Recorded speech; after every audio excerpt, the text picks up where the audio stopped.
भारतवर्ष में काफ़ी संविधान का उल्लंघन होते ही जा रहा है। जब भी संविधान का उल्लंघन ही चला है, जब भी चला है तो संविधान का उल्लंघन हुआ है। राजनेता हो या पुलिसकर्मी हो या चयन अधिकारी हो या जो भी अधिकारी हो, कानून को तो धज्जियाँ उड़ाता है वो लोग।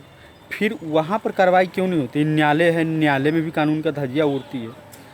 सबको ये पता है कि इस तरीक़ा की बात जो है तो होती नहीं है। अदालत में गवाह की ज़रूरत नहीं पड़ता है, फिर भी उसको गवाह मांगता है।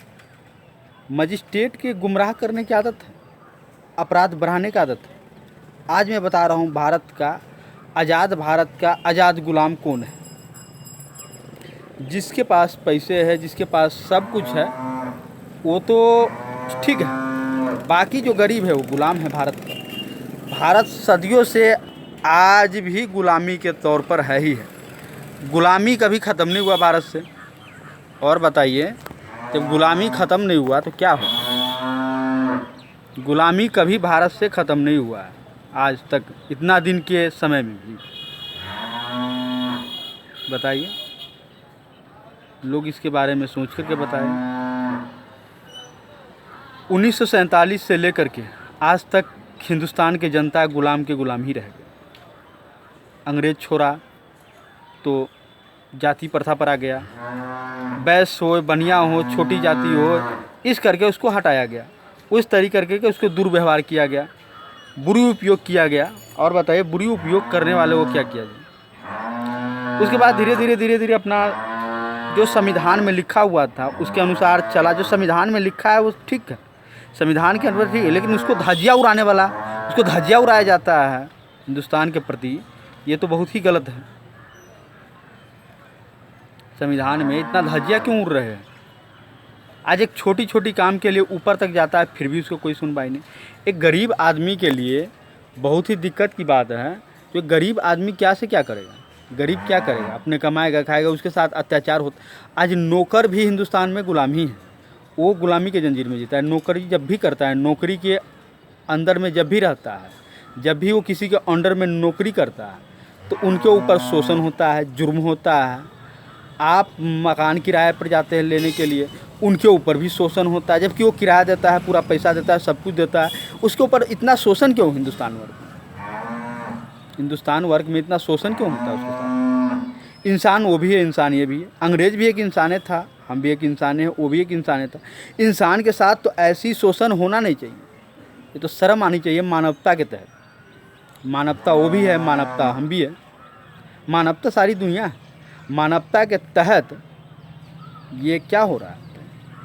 आईजीपी, उस समय अंग्रेज के समय में आईजीपी हुआ जाता था।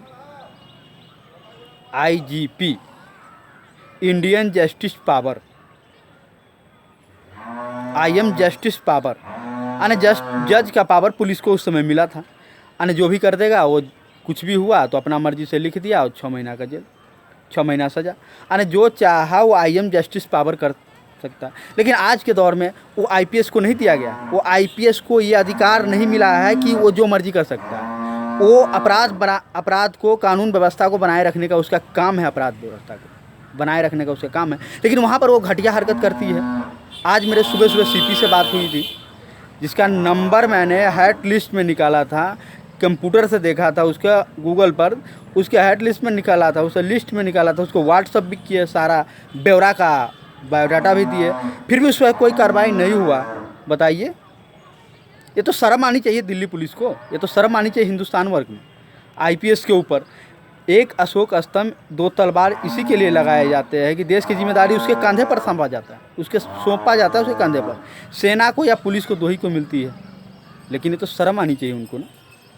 बताइए, हिंदुस्तान में इतने शर्म लोग हैं, इतने शर्मिक लोग हो गए हिंदुस्तान में। आज इतने शर्मिक लोग हो गए हमारे बाहर विदेशों लोग में, बाहर दुनिया के कंट्री में। देखिए, अपना एक अलग ही रूल व्यवस्था बनाए हुए, जिस रूल व्यवस्था पर चलते हैं। लेकिन हिंदुस्तान वर्ग में बहुत ही वर्किंग कम हो गया है।